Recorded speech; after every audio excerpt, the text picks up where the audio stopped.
Alright, welcome back to the game of the day. Bonus clip here at the start, showing you a little bit more legacy, more no port stuff, since this is probably the most fun I'm having in the game type at the moment. So here you can see I'm at my close point, and we are fighting a warrior who's decided to chase me off node, has now realised he's an outnumbered, he runs off, I pressure him a little bit, he changes as many invulns and things as possible, we get him super low right towards mid, and we score the kill here. We take the stomp by covering with swirling winds. And now, as you watch very closely, hold on, I almost missed it. You'll see coming from spawn, I'm holding my camera here looking, come from spawn, this is a core guard. We're obviously in the middle of the game, so you guys don't know on the footage, but at this point I already know this is a core guard. He's got Judge's Intervention, he's got his Sword 2 Blink, he's got things that he can port to. So right now I'm thinking, where are my no port options? I've got one here, and I've got a stronger one on top of the pillar, if I can get all the way over there. So we go for the pillar one, we take the stomp, we know that he's getting ready to do something here. And I probably have aggro. I kite up round the side. We see the first port, and he uses the sword 3. I notice actually that this necro here is super low, so we take a burst here, but we know that we're still threatened. We have a lightning flash, which we can use to get back up once he comes down to me. So there we get another port. We cover it with the Obsy Flesh as he moves in. I heal. I might actually just take a counter burst here. This will eventually go to the no port spot. This was a game from the day or two ago. So yeah, now we take the lightning flash, we swap into air attunement, which gives us super speed. The super speed means I don't have to be good at the game. I haven't been expressly clear with you guys, but any of these super speed jumps, most of them be done with jump dodges as well. If everyone you've seen on the game of the day so far, they're jump dodgeable as well. So if you really practice jump dodging, you might be able to cover that. I actually think they should move the threshold for jump dodging just to become a little bit more accessible, and then they can embrace it as a core part of the gameplay instead of like a fiddly thing. But yeah, so I take the super speed here. This is pretty much a one fight, right? So we're okay here. There wasn't any kind of rally. I don't know when this body appeared, actually. This guy's about to respawn, so that's fine. We see that he's coming up around the side again. We know that A, he's probably trying to kite, but B, he's also going for me here. And now he's stuck. He can't really do anything. We can pressure him down like so. And now as we see he's fleeing, he actually countercasts his renewed focus, I think we see there, with a dodge roll. Which is really kind of bad, and we can take the easy little kill there. So that's just another little bit of kiting there. Maybe unnecessary in the end, actually, since he already blew quite a few ports on me earlier. But yeah, and then a little bit later in the game as well, we even have another section here. So I'm out the front of their base. We have the chrono. I dodge here to try and stop the chrono from summoning any phantasms, but I think it has a target on someone else. I see that the core guard has spawned. He's chasing me. This isn't even really part of the fight. He's just sort of fighting me. So I run away. I take in a mob on him, and I'm fleeing off immediately back to the no port. I utilize Twist of Fate this time as well. Twist of Fate is super speed. I was already double air, so I get my super speed from this big cooldown. If I was better at jump dodging, I could have saved that. But yeah, so we use that. And now he's stuck here, and the reason he's not moving is because he knows he can't do anything, and he even types in chat here, enough with your no port re. So there you go, a little bit of that in action. Let's get to the game of the day itself, which I don't really remember much. All I know is I climbed fairly high on the leaderboards yesterday, and with some of these last games I was playing were really quite intense, difficult, very well match-made games that were a real challenge. So I'm going to be showing you Coliseum here. So, Coliseum, I've already mentioned this on the game of the day, but as a map, it's extremely teamfight oriented. It's big, open fields. There's none of that, like, jumping puzzle kitey stuff going on, really. They've added some boxes and things, and planks and whatnot, so that people can play around with that a little bit. But largely speaking, it's big, open fields, clear lines of sight, heavily favors ranged classes, like rangers that can just shoot freely across these large spaces, but also heavily favors strong team fight comps, okay? So, being a good team fight comp, really, at the moment, means you have a Scourge and a Firebrand. If the devs can refine things a little bit, you might find Reapers come back towards that, you might find Tempest as supports come back towards that, you might find that there's a bit more diversity. We'll see how next patch goes, but really that's what that means. And this game, we do not have Scourge Firebrand, as you'll see up here. We have a Necro. I think he might even be a Reaper, though. So this is going to be a real struggle of a game that we really have to try on. And what I hope is interesting about this game, if there's the one I'm thinking of it, It is. This game, we cannot win the team fights. We can't do it. We can't win team fights on the most team fight-oriented map that exists in Guild Wars 2. The secondary mechanics are to do with all fighting. The map geometry itself lends itself to big team fighting, clear open fields and spaces. So this isn't going to be easy, and we'll see how we go. So we move up towards mid. We would take a blast. I was hoping for some stealth. This time there wasn't any, so instead I just take a tiny bit of might. We see nobody's at the cap yet. Everybody's playing a little bit cagey. They're watching carefully. I'm being very careful. I notice a Thieves Guild has already been popped. So here, Thieves Guild is a bit of a gimmicky, silly thing, but in some ways it counters me. If it's a Condi Thieves Guild build, where they pop Venoms on the Thieves, it's really bad for me. So I'm hiding here, and their trajectory tells me that there's probably a stealth thief that's moving towards me, and we even know he's a daredevil because he summons a daredevil thief with him, right? So if he was a Deadeye, this summon here would be a Deadeye instead. So we know we've got something coming at us. We're not exactly sure how hard it will hit us. There's also not too many other people on the map here, so I might be about to get jumped. Good players would be jumping me. And immediately here we see we get 6 confusion, 2 poison. What that is that's a Condi thief. So this is a counter. This is like one of the heavier counters to Fresh Air Ellie. If I know that the person is trying to counter comp me, I would definitely run the cleanse heal. Because this heal is really good against power, because it snaps the heal on you, you're not interrupt bait, you can keep higher pressure because there's less time healing, but we really need the extra cleanse here. Unfortunately, we don't get even, I would go so far as maybe to swap another utility here for more cleanse. But yeah, so we get stolen to, this is really bad, this is heavy pressure from me. So I see actually that I've got my cleanse here, this will remove 3 conditions. And it's a good thing that I started in the Earth-Air mix, which is always good. So I think we had Bassi from our Thief. So he stole in, I cleanse, and with the cleanse, the strike of the cleanse, I stun him, so I get some free, easy damage here. But I'm still terrified, right? So I pop Obsiflesh, because he could be running double still. We blink forward and we take a kill, so that's a really good start there for me on taking out a Condi Thief. Condi Thieves can poo all over me, and he kind of lets himself just get camped. This, was something goes through my mind here. I kind of don't want to DPS this. You're like, so let's watch this very slowly, right? You're gonna watch, I go up to the node, I see that my ally is down, and I like stop for a second. Now a lot goes through my brain here, right? So if we watch this, cool, that sounds very smart, doesn't it? But I mouse over, right? And what I'm hoping is that my ally tags the body. I don't want to kill this too quickly. I want my ally to tag it so he gets a free rally. However, so here's the hesitate, right? We opt for a Swirling Winds instead. Swirling Winds is actually really important against Condi Thief as well because they do lots of poison damage in the downstate. So I want him to tag this body, but A, I notice he's not, and B, another thing occurs to me, that this guy might get a rally over here. And it's not because I actually think this thief was good enough to retarget and go for a quick rally. It's because thieves get the luxury of bouncing projectiles on their autos when they're in downstate. So I haven't, I can only think of so much at a snap moment. If I'd been walking, I appreciate there's a risk that something could have bounced from me to the body and then back. And thus, when this guy gets stomped out, the thief comes back on. That's a disaster.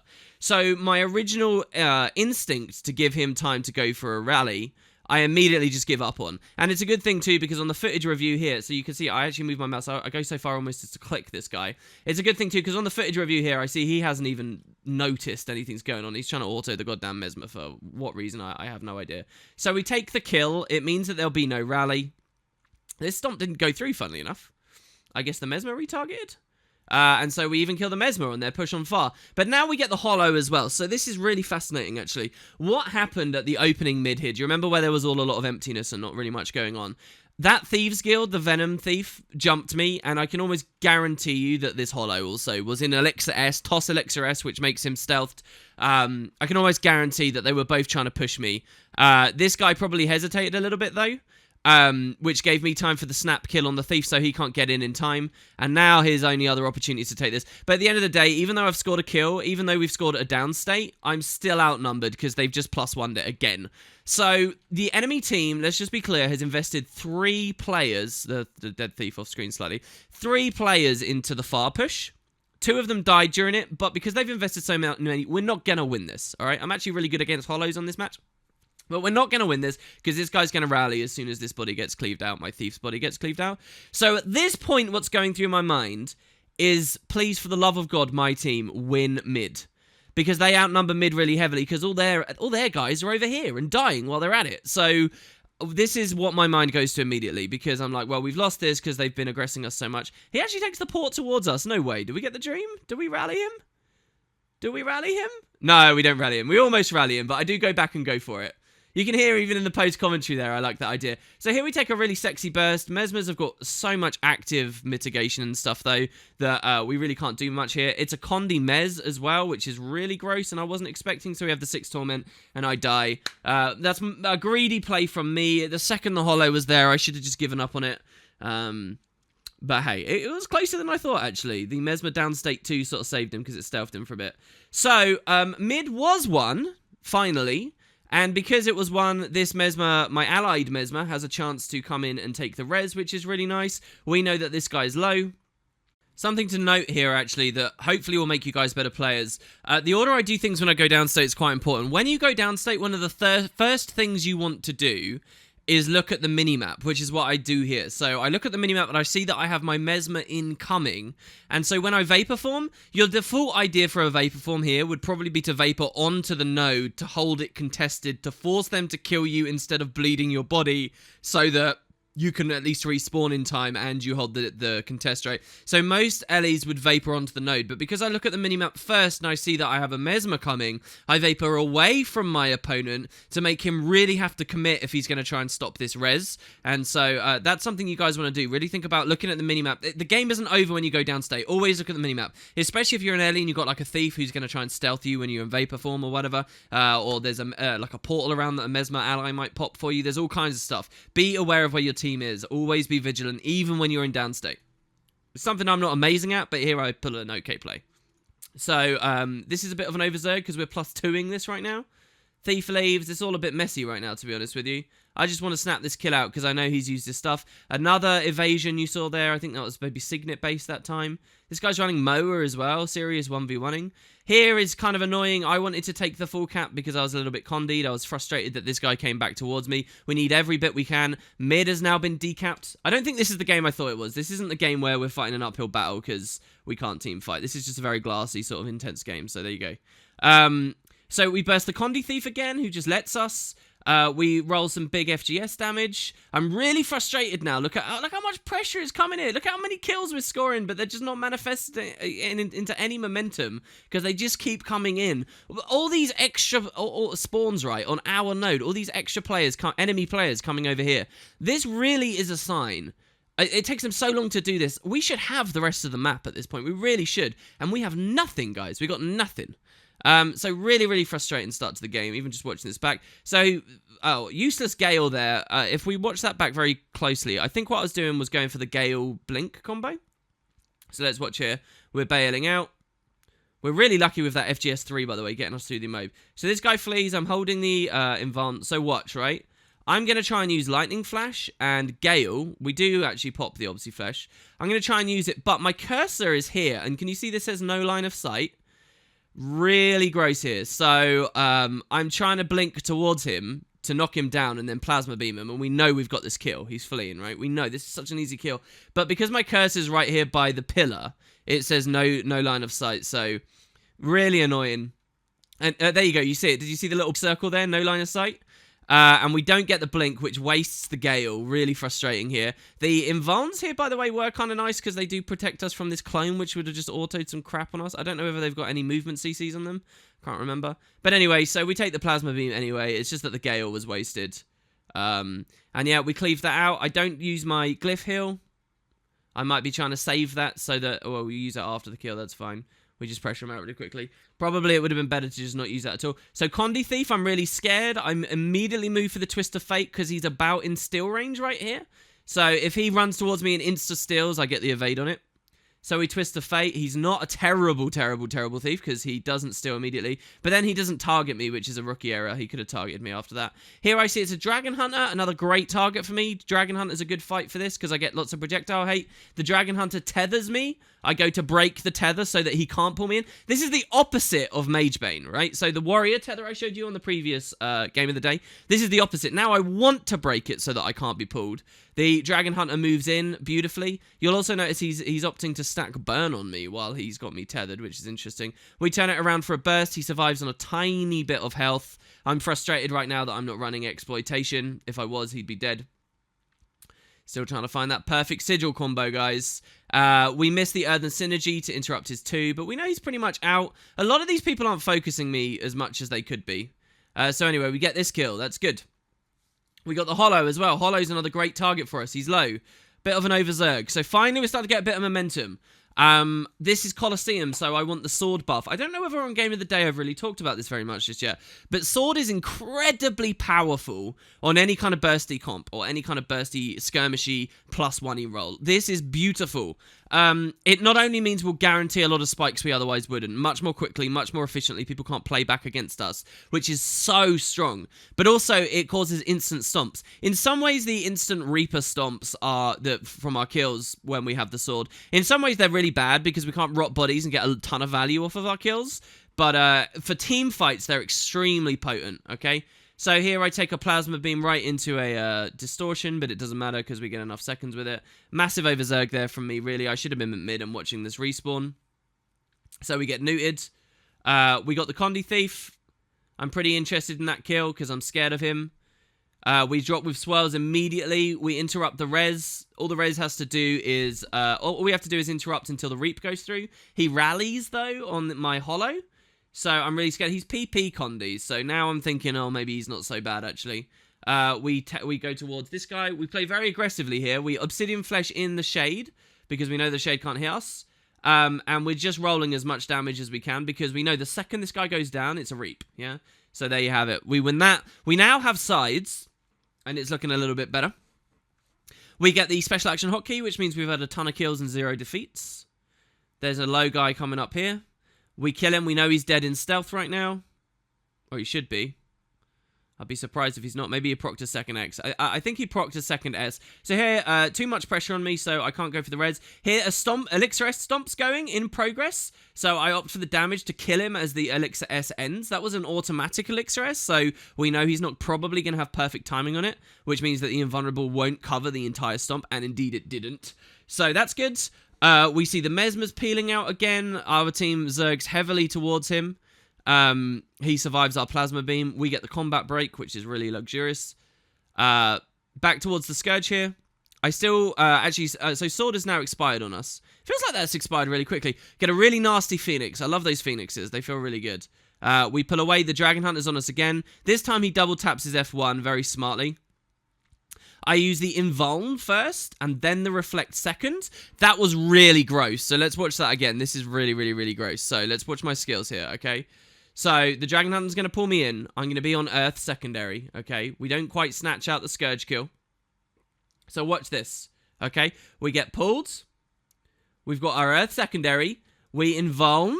This is a cleanse, okay? A triple cleanse. This saves us from the Condi Thief. We're looking at this right now, though, because we don't have any indication of a sneaky Condi Thief around right now, but we're using this because we're scared of the DH. This Shade, by the way, despite all the nasty visual effects and visual noise, might be obstructed, depending on where he's standing, so we don't have to be too scared. One of the best updates ArenaNet should do for Scourge at the moment is because this is team-based and client-based, whatever.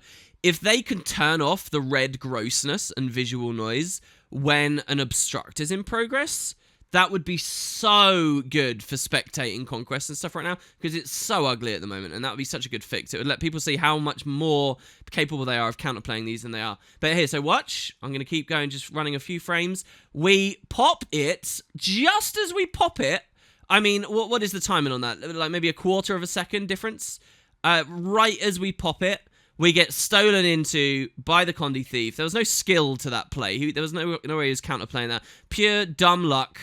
And so he gets all of the stuff on us. We can't really cast skills with the confusion on us because it really wrecks us. So all we can really do is stand and wait for it to run out. It does, but I mean, look, they're all on us now. They're actually learning to focus me. My team's not really doing anything. The enemy team still has a double cap. I'm feeling pretty sour about that. That one didn't feel very good at all. But their Overzerg on me does score us the kill on mid and a quick nuke, hopefully. Massive stuff going on the sides right now. Both sides are nuke. You're going to see triple nuke come up here, actually. There you go. So neither team is scoring any points. A little interesting thing about Conquest for you all here, and another example of why this is a snowbally game type, right, is 3 neutralized nodes. Which team's winning right now? We are. This is a win for us right now because we have more points. Because of earlier successes, this literally just means we win. If the timer runs out, if it stayed like this forevermore, if this status quo is maintained, then we win the game. So we have the luxury of making a lot of plays that they don't. They have to actually aggress nodes. They have to do stuff. In theory, all we have to do is contest nodes and pick off kills. That's all we actually have to do from now, because this represents a status quo that we win just because of earlier victories. So that can actually mean a lot over time and over all the games you guys play. 2 teams can be perfectly blow for blow, but because at the start one of them had a bad opening, it may mean that one of the teams loses the game, even though they've been fairly matched, just because of that early mistake, right? So early stuff like that can be very punishing. So here we take a really nice plus. That's sort of the dream for Fresh Air, by the way. You save someone from a stomp, or you prevent that. You even rally them, and it was from an opponent that has tons of health, like that big snap damage. That's a plus that other plus rolls won't necessarily get as beautifully there. So now we can pull away. I'm not saying they can't. It's just this was a really nice example of where Fresh Air can excel. We got this hollow on us. We're really scared of him right now. There's the Prime Light Beam, which is what I was most concerned with. We take the heal. It's really frustrating. I kind of want to go back to that node because their kills, they do represent fights that I can win. But I decide not to. My guy's down anyway up there. I think that they actually +2'd it in the end. So I come up for the sword. So I don't know whether this sword play is actually that good. I don't really have too much confidence in it. Every time I go for sword or shield, I question whether I really should be. And again, I don't rate myself too highly as a player right now. So I'm not sure about that. You can leave your comments. So there you can see the Mesmer gets absolutely dominated by one of my bursts and then another. That was not an infinite range kill. That was a 1500 range Arcane Blast kill. So we take a 1v1 essentially. We're kind of 2v1 there, a staggered 2v1. That's the advantage Coliseum offers me from having such wide open fields and lots of super speed. So we pluck a kill down, a slightly staggered one. My guy's on respawn. This is really good for me right now. I'm feeling really confident and happy. That, incredible dodge and just mitigation on that plasma beam from the enemy hollow. So the enemy hollow you're looking at here, by the way, is a cool new build that has become a thing because of Purity of Purpose. You might have thought that Purity of Purpose being added to the game, it's a new Grandmaster trait. You can check out my Balance with Boots video on the main channel for that if you guys want more details. But basically, you might have thought that was trying to facilitate the existence of scrapper tanks and supports, basically firebrand sort of replacements or mid-fight supporters. What it's actually done is it's created more of a side point fight. So here you can see the Mesmer knows to chase me. Look at this pressure that the Mesmer can do. This is actually the result of a bit of a mistake from me. So we burst the Mesmer earlier with the sword, so we should instantly reap, right? Well, that's true, but one counterplay for the instant reap is stealth. If you stealth, then Doom won't know how to finish you off and he'll go away. Mesmer's stealth on their skill too, so they can always avoid. They're the one class that can avoid the instant reap, the one place where something's better than a ranger in downstate. So what I think you've seen happen here is I focused too much on the hollow after bursting that Mesmer down. I should have known he'd use his skill 2 and just go and hit the body so he wouldn't self-res. But I'm pretty sure he self-resed off node while I was fighting that hollow, and now he's come back with a vengeance. And that's my misplay. I should have had the awareness and remembered that he would have done that. He's really done nothing very smart or good there. He's just charged me. Now, me running away from the node and my ally like this might seem really bad, but we do own the node, so it's okay. And he played perfectly, my allied hollow there. But yeah, so there is actually a lot of cool build diversity, I think, for hollows at the moment. It's a shame that over-nerfing the explosives trait. But yeah, so if you like the idea of being quite 1v1-y, being able to push sides a lot, This Condi Mez is really screwing me up. Watching this footage back, I could play a lot better. Maybe you want to look into that. But that's what you're looking at there. Very, very sturdy, protection heavy, cleanse heavy builds. So we do go extremely aggressive on the Condi Mesmer because we know he's low on stuff, and it does pay off. But he's also very aggressive on us, and he could have quite easily finished us off here. Here we don't use any skills because of the downstate auto attacks. He's desperate to get the kill. Here I go for the shield. I guess shield is pretty good as well. Shield is good on a build like this for two reasons. One, it represents a lot of vitality and extra defense for us, right? Which is nice. The auto-res doesn't really mean anything on a build like this because they might kill you anyway before it procs. So this means that when you go down state, you'll automatically res. But if I go down on a glassy build like this, they could just cleave my body so fast it won't trigger. That's not what I really care about. One is the little bit of extra vitality, which is nice, especially against like this Condi and stuff. But it's actually an opportunity. What's the term? It denies them the shield is what I'm trying to say, okay? So basically, if they get shield, my bursts get a lot weaker. If I get sword and they get shield, it's kind of like I don't have sword in some ways. So being able to pick this up to preserve my burst potential is kind of nice. The thing is, you sort of need to understand if there's any precedent for them collecting it, because a lot of people don't go for artifacts very frequently. So what if they don't care about it in the first place, then that value is now lost. Here we take a terrible stomp. Really, really silly idea. He was obviously auto-attacking the other guy. Swells didn't do anything over that body. That was probably just muscle memory, me doing that. Here's a terrible push as well. But we might be able to make something happen with the FGS. And look, they've managed to nuke. They're getting... This is such a back-and-forth game, guys. Such a back-and-forth game. We really have to work for this. I think I'll do a Game of the Day show near the other one, where it's like, what to do when you can't win team fights. But we do have that cushy 60-point lead. And we do know we can score a lot of kills here. I'm not even sure really what's going on with my skills here. It was pretty late at night when I was playing this, so I'll use that as my defense. So there we score the kill on the Condi Thief again. There was an enemy blood necro res, so a transfusion that pops the body. Here I go for another artifact. So our strength as a team now is really strong. So another thing, by the way, that you might want to do, I'm not sure 100%, maybe someone can tell me in the comments if this is wrong, but sometimes when you collect an artifact, what you want to do, I think what you want to do is look at your party window, okay? Because people who are defeated and downstate as you collect the artifact won't get the buff. So if you notice someone is on 1 second respawn, this is what I do anyway, I wait that 1 or 2 seconds and then collect the artifact so that more of my team is under the influence of the buff. I'm pretty sure by collecting this while he's defeated, he doesn't get any value from it. Which is cool. I think that's a fun part of the mechanic, but I'm not 100% sure he might spawn with it. I don't think he does though. So that's just something I do. Maybe people can clarify in the comments. So yeah. There have been a few little mistakes that I've actually made. One of the supposed no blink spots I talked about as well on Legacy, I don't actually think it's no blink either. So there we take, so this is really, really cool. I really like this play. Let's just rewind here. So I'm taking sword. My decision to get sword here has screwed them at mid, obviously, okay? So I've got a downstate Mesmer. The Mesmer's already down. Look at how long ago they got that downstate. The Mesmer uses the skill 2. I think, should I leave? Should I go for the back cap? And then something dawns on me. I realize something. They're not getting the stomp quick enough. So, because I just took sword, if I burst this guy, I will get an automatic reap, okay? So there's a lot of nice little things here, and I'll rally him. And this guy in the middle isn't really paying enough attention. This guy's sitting on that node because he's scared. He really wants to win, and he sees he's got a 2-cap, and he knows his team needs to hold this 2-cap. I wouldn't be surprised if this guy over here is like raging in his chat saying, hold the nodes, once we've got them, hold them. I wouldn't be surprised, okay? But because he's out here, instead of like watching me and watching for intercepts, I get an opportunity here. So instead of the push on far because of the lost mid, that could have been my fault, by the way, I decide to go for the counter burst here. And it works perfectly. There's another cool little play as well. This is a Dragon Hunter. And what do we see him do as he walks over the body? Right there you see he drops a trap.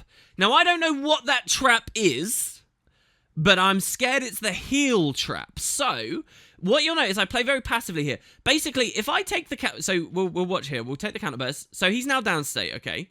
So I've got an ally. Now, instinct would tell me to walk over his body and res him to sustain him while the reap goes off and just make this 100% sure. However, I'm scared of walking in because I think that I'm going to proc the trap, and if it's the heal trap or if it's some damage, it might lead me open to this guy who's now walking towards us, and I know all I really have to do is just stand still. That's all I have to do. I don't need to go there. I actually think on footage review, so that's what was going through my mind at the time, and I think it was a cool play. On footage review, I actually now see that it was a test of faith, so this is a ring, you take a ton of damage if you go through. I think that the Mesmer's downstate 3, the rogue, can proc the trap, and I think that's what happened.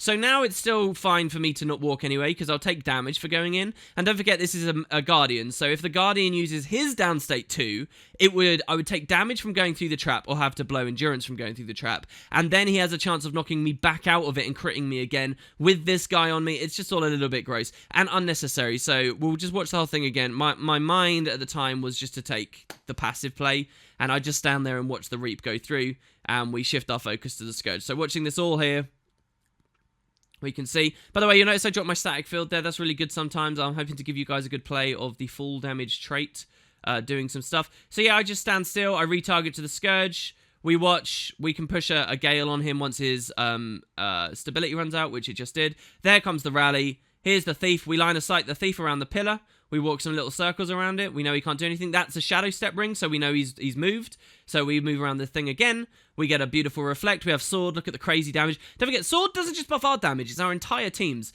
Here I run as much super speed and just blow all my cooldowns as much as possible to get to the node. We have the Dragon Hunter on respawn.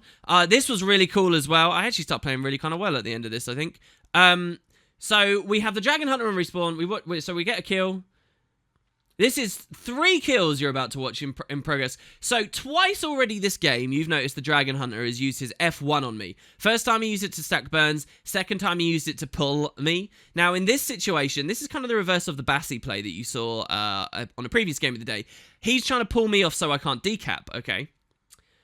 So I know for a fact he's going to use his F1. Alright, I know for a fact. So that's a tether that then he'll double tap it and he'll pull me off, and he wants to save the decap from that. So I watch. Swells doesn't block this, by the way, because it's an unblockable projectile, I think. So he throws it. We get the dodge. We know that he's going to use it immediately. Even better, we see this big animation. So he was actually so confident he was going to get this, he drops a trap off node because he thinks he's going to pull me into it. So, because I dodged that, not only do I counter his F1 and get decap, I also counter his trap. Now all we have to do is make sure we don't walk into his trap. We can take this fight if we want. Watching this footage back, I would expect me to take it. So here he's using his longbow 5. We just need to move slightly out of it so we don't get ringed by it. Oh god, sorry, I'm pausing the footage too much. We've got a plus coming in from behind. We take the beautiful burst with the sword. I mean, how beautiful does that look? Really, really good. Pistol Thief comes in. Blows up my plus. I counterburst. Again, we get another kill. We drop a Swirling Wind so he can't do anything from downstate. And we get the rally there. So really, really great stuff. As soon as I got that sword towards the end there, very, very fun. And we snowball almost all the way up to 100 points there. You just saw us, manufacture something like 5 or 6 kills there. Guardian's coming back again. I would expect another F1. We dodge. So there I actually dodged early, but so far away that he was out of range. We burst him again, and that's a GG. So there you have it, guys. That's the game of the day for the day. A little bit of Coliseum stuff. And yeah, that's how I got top 3 NA last night. I tanked again today, though. So I went something like 7 losses, 3 wins, which means I'm way off the leaderboard now. I'm nowhere near it because I had 7 losses and only 3 wins. So really, really strange stuff. But there you have it, guys. That was the game of the day. Hopefully I'll show you some other good fun ones. Games that I enjoyed and why I enjoyed them. Got up very soon. Cheers, guys. I'll see you soon.